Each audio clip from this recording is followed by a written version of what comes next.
মা ইন্তেকালের দিনে আমাদের বাসায় কি আমরা ওই যে আটা দিয়ে যে আমরা যখন রুটি বানাই আটা ছেনতে হয় না, খামির। ভাই ঠিক বলেছেন, খামির। ওই দেখবেন এইরকম নরম নরম লাগে, গুদগুদি গুদগুদি মার্কা। এটা হচ্ছে খামির, আটা রুটি বানাবেন। তো উনি খামিরটাকে এরকম ভাবছে, কিন্তু আলী খেয়াল করলেন যে ফাতেমা রুটি বানানোর ট্রাই করছে, বাট ফাতেমার দুই চোখ দিয়ে পানি ঝরছে এমন ভাবে যে চোখটা লাল হয়ে গেছে, দুই চোখ দিয়ে ছড়ছড় ছড়ছড় করে পানি ঝরছে। স্বামী তো স্বামী হয়, স্বামীর মতো আপন মেয়ের জন্য আর কেউ হয় না। যেই মেয়েরা স্বামীকে বাদ দিয়ে পরকিয়া করে, এদের মতো দুশ্চরিত্রা মেয়ে আর কেউ হতে পারে না রাজশাহীর মার। আলী বলছে, ফাতেমা তোমার চোখে পানি কেন, কি হয়েছে তোমার? ফাতেমা বলছে, আলী কেমনে বলি তোমাকে, আমি আজ ঘুমিয়েছিলাম। কথা বোঝা যায়?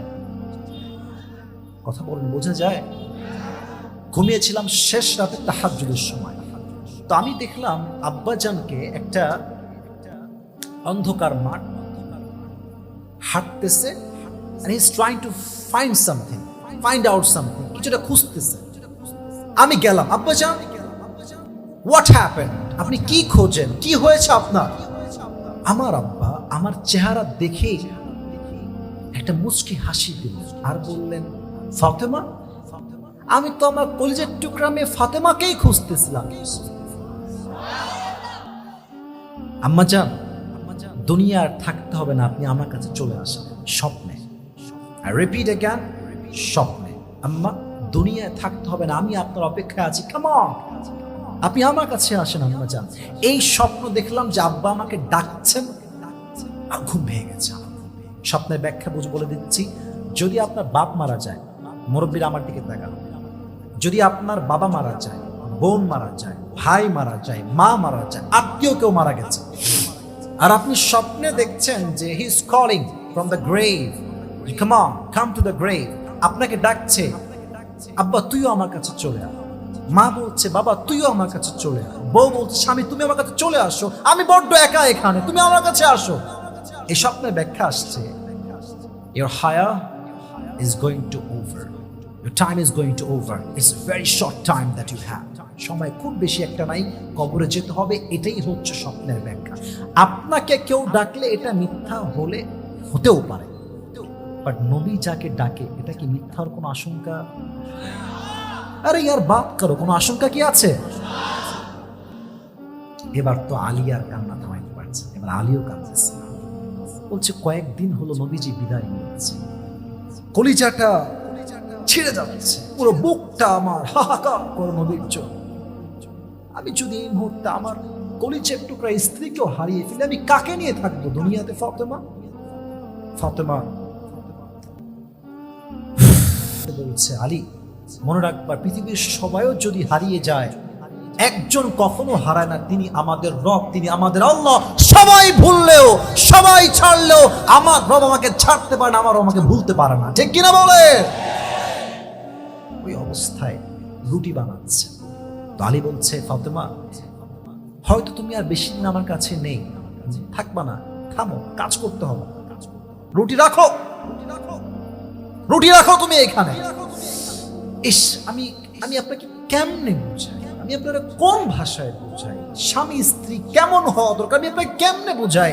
ফাতেমা ডাক দিয়ে বলছে, আলী আমি যদি এখনো মারা যাই, এই মুহূর্তে যদি আমাকে মালাকুল মউত নিতে আসে, আমি ফাতেমা এমন অবস্থায় মরতে চাই যে অবস্থায় আমি আমার স্বামীর খেদমত করছিলাম।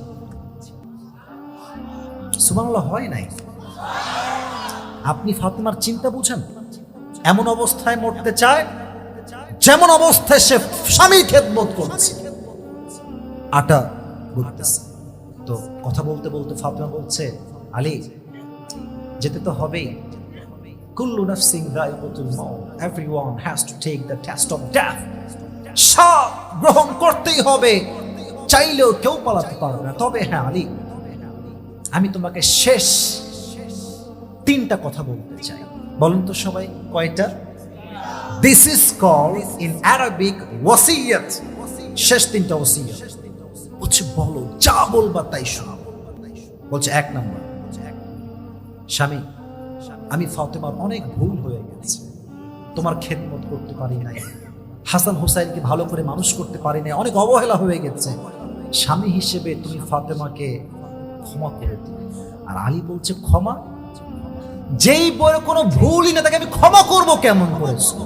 সবাই আপনারা সেকেন্ড বল, সেকেন্ড কি বলো, দ্বিতীয় নাম্বার ওসিয়ত কি বলো? এটা কিন্তু মেয়েদেরকে বুঝতে হবে।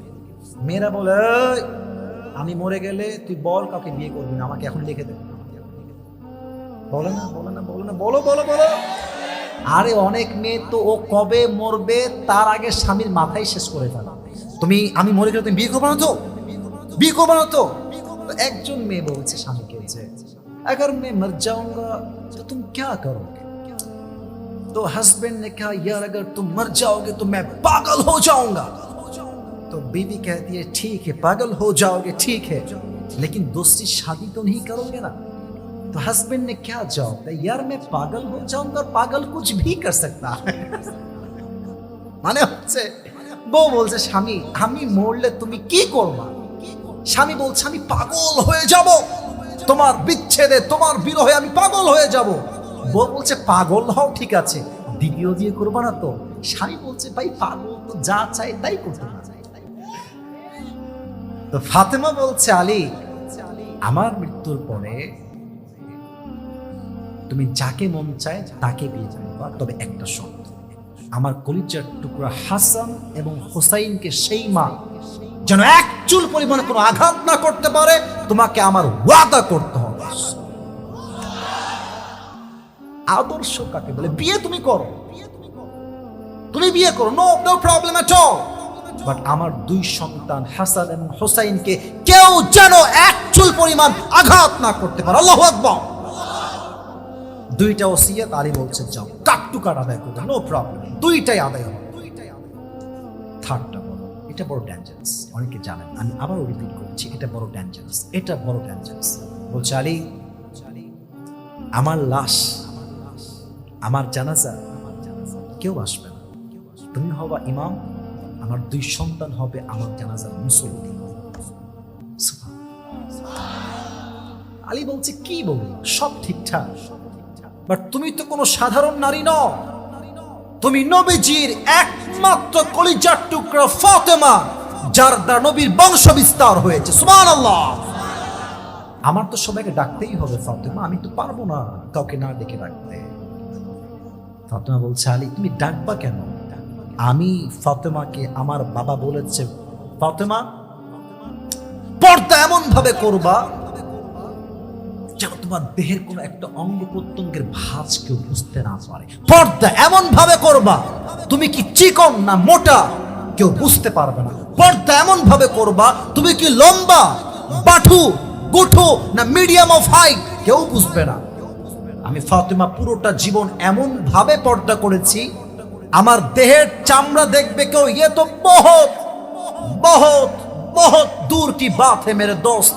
আমার দেহ কি মোটা না চিকন আজ পর্যন্ত কোনো পরপুরুষ এটাই বুঝতে পারে নাই। সুবহানাল্লাহ হয় নাই? আরেকবার পড়েন সুবহানাল্লাহ। আপনাকে ঢাকা যাওয়া লাগবে না, রাজশাহীতে যান। কিছু কিছু মেয়ে বোরকা এমন টাইট ফিটিং পরে যুবক পারার দেহের প্রত্যেকটা প্রাইভেট পার্টের ভাঁজ বোঝা যায় রাজশাহীর ভাড়া।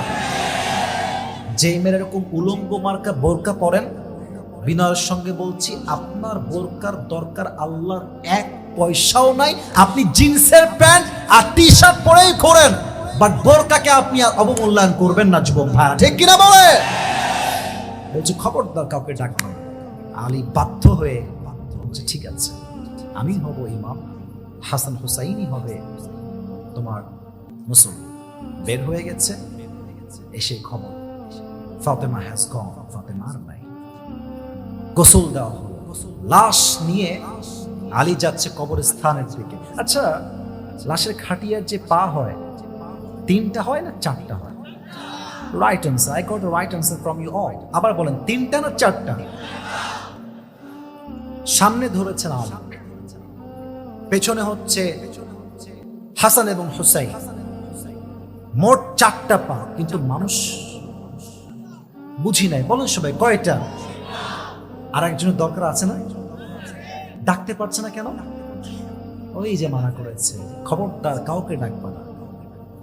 আলী মনটা খারাপ, ইস, নবীজির একটা মাত্র কলিজার টুকরা মেয়ে চলে যাচ্ছে দুনিয়ার থেকে বিদায়, লাশের খাটিয়া ধরবে 4টা পা, একটা পা কেউ নাই ধরার মতো। মনটা খারাপ, আবার ডাকতেও পারছে না। ডাকলেই তো আমার স্ত্রী ওসিয়তটা ভেঙে যাবে, ডাকি কেমনে?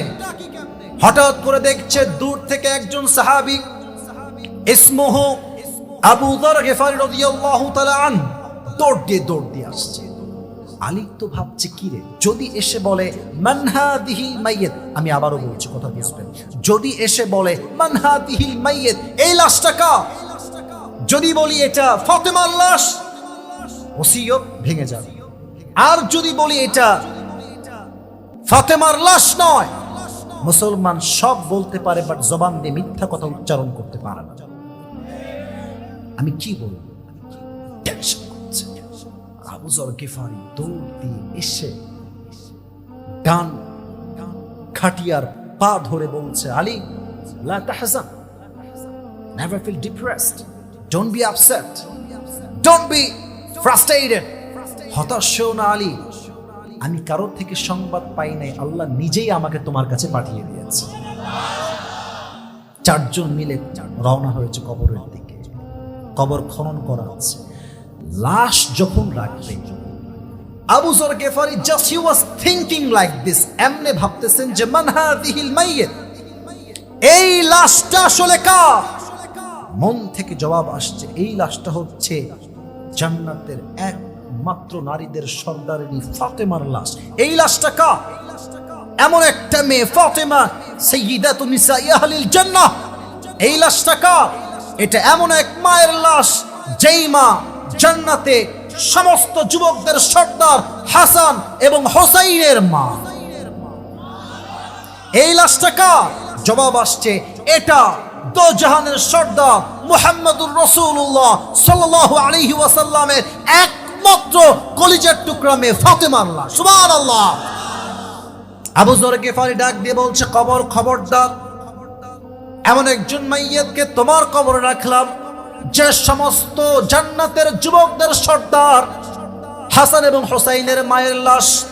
এমন একজন মায়ের লাশ রাখলাম যে সমস্ত নারীদের জান্নাতে সর্দারিনী হবে। এটা নবীজির একমাত্র কলিজার টুকরা মা ফাতেমার কবর। এই কবর খবরদার, যাই করিস আর তাই করিস, ফাতেমার সঙ্গে খারাপ ব্যবহার যেন করিস না। কবরের জবান আল্লাহ খুলে দিলেন। কবর বলছে, এই আবু যর গিফারি, কাকে তুমি কি বোঝাও?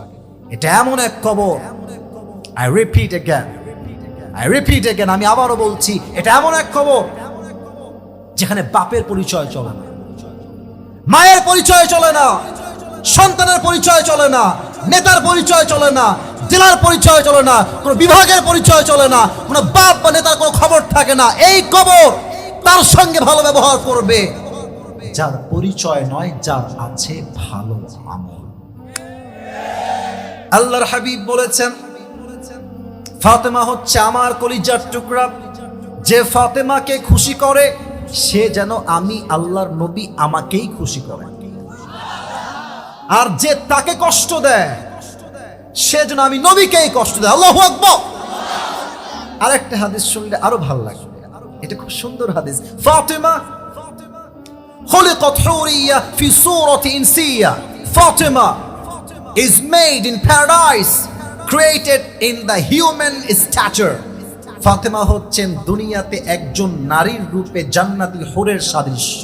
সুবহানাল্লাহ।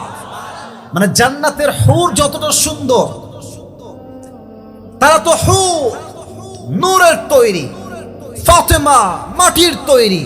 বাট ফাতেমার চেহারা, তার সৌন্দর্য, তার কিউটনেস, তার বিউটিনেস, তার যে একটা রূপের ঝলক, কোন অংশেই জান্নাতি হুরের চাইতে কম নয়। সুবহানাল্লাহ পড়বেন না আপনারা? আচ্ছা, কয়েকটা হাদিস ইন ভেরি শর্টকাট ওয়েতে বললাম, আপনারা কি বুঝলেন? ফাতেমার সম্মান ইসলামে অনেক কম, অনেক কম।